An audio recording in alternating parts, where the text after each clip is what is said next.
Saudara-saudari yang terkasih, salam damai sejahtera Tuhan Yesus Kristus bagi kita semua.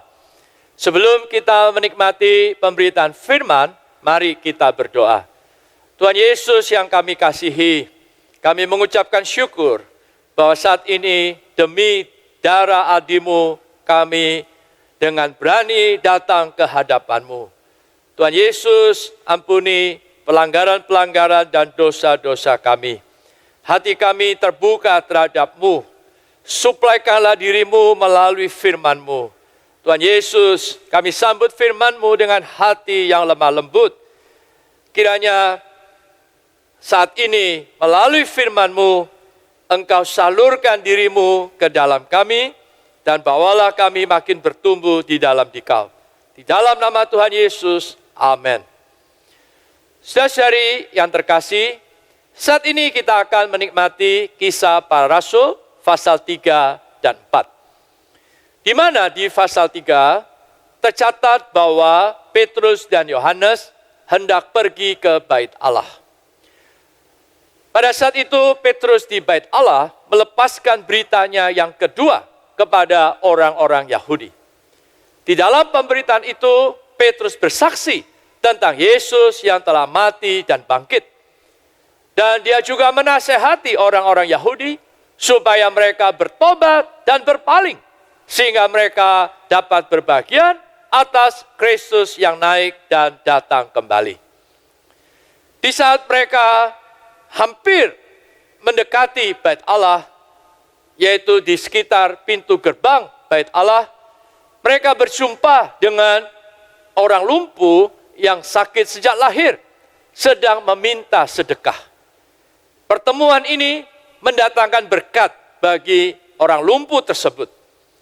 Karena orang lumpuh ini disembuhkan. Pengalaman kesembuhan orang lumpuh ini adalah pengalaman atas kitab Maleakhi pasal 4 ayat 2. Mari kita membaca kitab Maleakhi pasal 4 ayat 2. Tetapi kamu yang takut akan namaku, bagimu akan terbit surya kebenaran dengan kesembuhan pada sayapnya. Kamu akan keluar dan berjingkrak-jingkrak seperti anak lembu lepas kandang. Inilah pengalaman orang lumpuh tersebut. Karena demi nama Tuhan Yesus, dia disembuhkan. Petrus berkata kepada orang lumpuh ini, emas dan perak ku tak punya.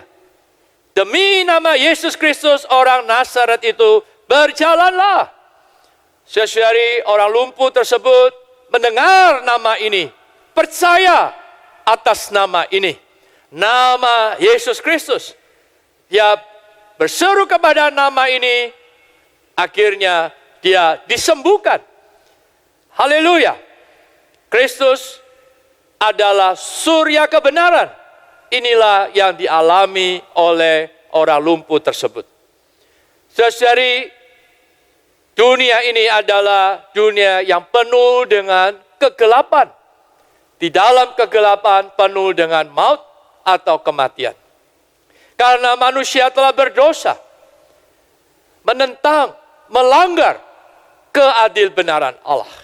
Maka di dalam dunia ini penuh dengan ketidakadilbenaran. Kristus datang.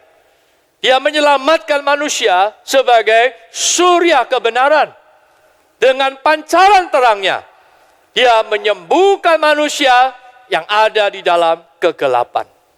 Surya ini berkaitan dengan hayatnya. Inilah yang disampaikan di Injil Yohanes pasal 1 ayat 4. Bahwa di dalam dia ada hayat. Dan hayat itu adalah terang manusia. Surya ini juga disebut surya kebenaran. Karena Kristus dia adalah sang keadil benaran Allah. Hari ini kita telah menerima Tuhan Yesus. Maka Kristus surya kebenaran ada di dalam kita. Dengan cahaya terangnya dia menyembuhkan kita. Sesuai kiranya hari ke hari Kristus sebagai surya kebenaran bertumbuh di dalam kita. Karena melalui pertumbuhannya menghalau kegelapan di dalam kita. mendatangkan kesembuhan, sehingga menghapus hal-hal yang tidak benar di dalam kita. Ketika orang lumpuh ini bisa mengalami Kristus sebagai surya kebenaran melalui percaya dan berseru, maka sekarang kita hari ke hari juga perlu mengalami Kristus sebagai surya kebenaran kita. Karena ketika kita mengalami Dia, kita akan mengalami kesembuhan fisik. Tetapi terlebih kesembuhan kejiwaan kita, bahkan kerohanian kita. Saudari, bisa jadi di dalam kita, kerohanian kita ada masalah. Kejiwaan kita juga penuh dengan berbagai persoalan. Dan itu yang mungkin juga mengakibatkan tubuh kita kurang sehat.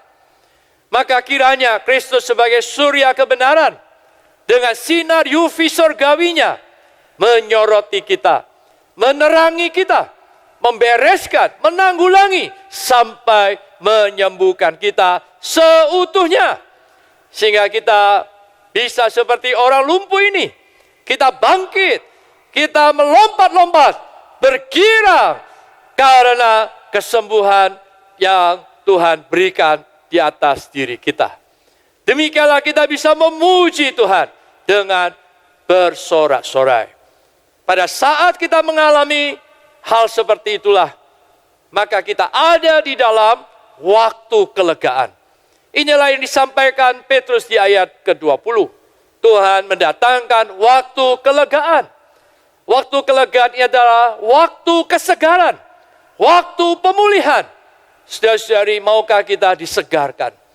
Maukah kita dipulihkan kepada kondisi kerohanian kita yang sehat, kepada kasih kita kepada Tuhan yang terbaik? Di masa-masa pandemi ini, bisa jadi di antara kita banyak yang terbelenggu, tertekan, atau depresi. Sehingga tidak ada kelegaan, tidak ada kesegaran. Maka saudara-saudari, saat ini yang terbaik bagi kita adalah menyeru nama Tuhan. Inilah jalan terbaik dan tercepat untuk melepaskan diri kita dari segala belenggu dan tekanan. Saudara-saudari, mari kita memanggil nama Tuhan. Oh Tuhan Yesus, oh Tuhan Yesus, oh Tuhan Yesus, oh Tuhan Yesus, oh Tuhan Yesus. Maka kita akan mengalami Yesaya pasal 12 ayat 3 dan 4. Kita boleh menimba air dengan kegirangan melalui memanggil nama Tuhan. Saudara-saudari, pemberitaan Petrus ditutup di ayat yang ke-26 dengan berkata bahwa Kristus yang telah naik telah diutus kembali kepada kita sebagai Roh itu. Inilah berkat yang Allah berikan kepada kita, Sang Penyembuh itu. Marilah kita terus mengobarkan roh kita, menyeru namanya, maka roh pemberi hayat di dalam kita akan memberi kita pengalaman atas Kristus Sang Surya kebenaran. Saudara-saudari yang terkasih, sekarang kita melihat kisah para rasul pasal 4. Di mana ini adalah permulaan penganiayaan oleh kaum agamawan Yahudi. Setelah Petrus melepaskan beritanya di bait Allah, banyak orang yang tidak suka kemudian menangkap Petrus dan Yohanes dan dimasukkan ke dalam penjara. Keesokan harinya, mereka diperiksa oleh mahkamah agama, diancam dengan keras, dan dilarang untuk berbicara dan mengajar di dalam nama Yesus. Saudara-saudari, kita tahu bahwa Allah yang kita percaya adalah Allah yang terus bekerja. Bahkan Dia bekerja sampai saat ini. Apa yang Dia kerjakan? yaitu agar Kristus yang telah bangkit di dalam kenaikannya terus berkembang biak oleh Roh melalui murid-muridnya, menghasilkan gereja-gereja yang adalah kerajaan Allah. Tetapi kita juga tahu, musuh Allah yang adalah iblis selalu tidak rela. Dia juga konsisten dalam 2000 tahun ini bekerja, merusak, menghambat, menghalangi pekerjaan Allah. Yaitu merusak apa yang Allah bangun, yang adalah gereja. Pada saat itu, di Kisah Para Rasul pasal 4, iblis memakai kaum agamawan Yahudi untuk memulai penganiayaan terhadap kaum beriman. Bagaimana sikap Petrus, Yohanes, kaum beriman pada waktu itu menghadapi penganiayaan? Maka ini juga harus menjadi sikap kita. Pertama-tama Injil Matius pasal 5 ayat 10 berkata, berbahagialah orang yang dianiaya oleh sebab kebenaran. Bagi kita kaum beriman, kita tidak seharusnya takut terhadap penganiayaan dalam aspek ini. Kita seharusnya berbahagia oleh sebab dianiaya karena kebenaran. Saudari, itulah yang dibuktikan oleh Petrus. Petrus tidak takut, bahkan dia dengan berani bersaksi karena dia penuh dengan Roh Kudus. Dia menggunakan kesempatan ketika diperiksa oleh Mahkamah Agama dengan mempersaksikan kuasa kebangkitan Tuhan dan nama Yesus yang menyelamatkan. Di Kisah Para Rasul pasal 4 ayat 12, Petrus memproklamirkan, keselamatan tidak ada di dalam siapapun juga, selain di dalam Dia. Sebab di bawah kolong langit ini, tidak ada nama lain yang diberikan kepada manusia yang olehnya kita dapat diselamatkan. Saudari, nama inilah yang menyelamatkan orang lumpuh tadi. Itulah sebabnya kita masih perlu dari hari ke hari, dari saat ke saat, menyeru nama Tuhan Yesus. Inilah satu-satunya nama yang berkuasa untuk menyelamatkan kita. Berseru dalam bahasa Yunani adalah epikaleo. Epi adalah kepada. Kaleo adalah berseru dengan suara nyaring. Berseru memanggil suatu nama. Dan nama ini adalah nama Tuhan Yesus. Satu-satunya nama di bawah kolong langit ini yang bisa menyelamatkan kita. Nama mengandung makna persona. Ketika kita memanggil nama ini, maka persona Tuhan Yesus itulah yang menyelamatkan kita. Saudari, itulah sebabnya Petrus dan Yohanes lebih taat kepada Allah daripada kepada manusia dalam perkara bersaksi bagi Tuhan Yesus. Saudari yang terkasih, kita percaya bahwa pandemi ini ada di bawah kedaulatan Tuhan. Tetapi bisa jadi pandemi ini juga dipakai oleh iblis untuk menghalangi pekerjaan Tuhan, membatasi perluasan kerajaannya. Saudari, hari ini kita adalah kaum berimannya. Kita tidak perlu takut. Kita harus penuh dengan Roh dan dengan berani bersaksi bagi Tuhan. Berani menyerukan nama ini. Berani memberitakan nama ini kepada banyak orang. Karena ketika orang mendengar nama ini, mereka boleh percaya kepada nama Tuhan Yesus. Berseru kepada nama Tuhan Yesus. Dan mereka boleh mengalami waktu kelegaan. Saudari, ketika Petrus dan Yohanes dilepaskan oleh Mahkamah Agama, mereka kembali kepada kaum beriman. Ketika kaum beriman yang lain mendengarkan apa yang dialami oleh Petrus dan Yohanes, kemudian mereka merespon dengan berdoa bersama. Mereka berdoa dengan sehati sepikir. Inilah doa korporat yang dibangun di dalam kesehatian, yang diperkenan oleh Allah. Saudari, begitu sehatinya, doa korporat ini seperti doa satu orang. Sehingga Lukas bisa mencatat doa ini, itulah yang kita bisa baca di Kisah Para Rasul pasal 4. Di dalam doa ini, mereka memanggil Tuhan dengan sebutan, "Ya Tuhan, Engkaulah yang menjadikan langit dan bumi." Kata Tuhan di sini bukan menggunakan kata kurios, tetapi menggunakan kata despotes. Itu berarti Tuhan yang penuh dengan kedaulatan. Saudari, mereka sadar bahwa mereka mengalami penganiayaan. Di balik penganiayaan itu, mereka mengenal siapa Tuhan mereka.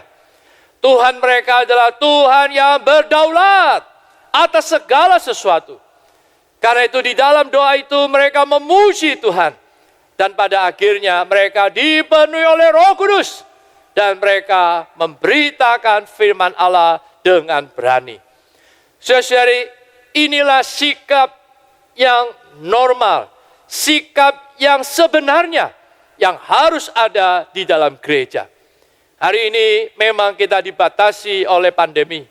Tetapi saudari yang terkasih, kita adalah saksi-saksi Kristus yang hidup. Kita tidak boleh berhenti karena pembatasan ini. Tuhan masih mau memakai kita untuk terus bersaksi bagi namanya dan bagi perluasan kerajaannya. Saudari yang terkasih, di saat Petrus dan Yohanes ditanya, dengan kuasa manakah atau di dalam nama siapakah mereka bisa menyembuhkan orang lumpuh itu? Ini adalah kesempatan yang terbaik bagi Petrus untuk menyajikan siapakah Kristus. Sesungguhnya di pasal ketiga, Petrus sudah menyajikan siapa Kristus yang dia percaya dan itulah yang dia beritakan. Petrus memalingkan banyak orang dari mujizat kepada persona Yesus Kristus. Petrus memalingkan banyak orang dari kesembuhan kepada Sang Penyembuh. Haleluya. Kristus adalah Sang Penyembuh. Dia adalah surya kebenaran yang menyembuhkan banyak orang. Saudari, di pasal 3, Kristus Sang Penyembuh ini, dia adalah hamba Allah yang kudus, yang benar. Dia adalah perintis kehidupan atau pemula hayat. Dia adalah nabi. Dia juga adalah keturunan Abraham yang melaluinya seluruh bangsa di bumi akan diberkati.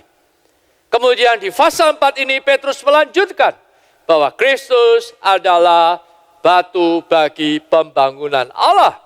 Kristus adalah batu penyelamat. Mari kita membaca Kisah Para Rasul pasal 4 ayat 11 dan 12. Yesus adalah batu yang dibuang oleh tukang-tukang bangunan, yaitu kamu sendiri. Namun ia telah menjadi batu penjuru.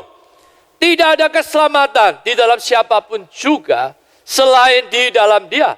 Sebab di bawah kolong langit ini tidak ada nama lain yang diberikan kepada manusia yang olehnya kita dapat diselamatkan. Puji Tuhan, di ayat 11 berbicara tentang batu. Di ayat 12 berbicara tentang keselamatan. Kita tahu bahwa melalui 4 Injil, Kristus disajikan oleh Injil Matius sebagai Raja Penyelamat, oleh Markus sebagai hamba penyelamat, oleh Lukas sebagai manusia penyelamat, oleh Yohanes sebagai Allah penyelamat.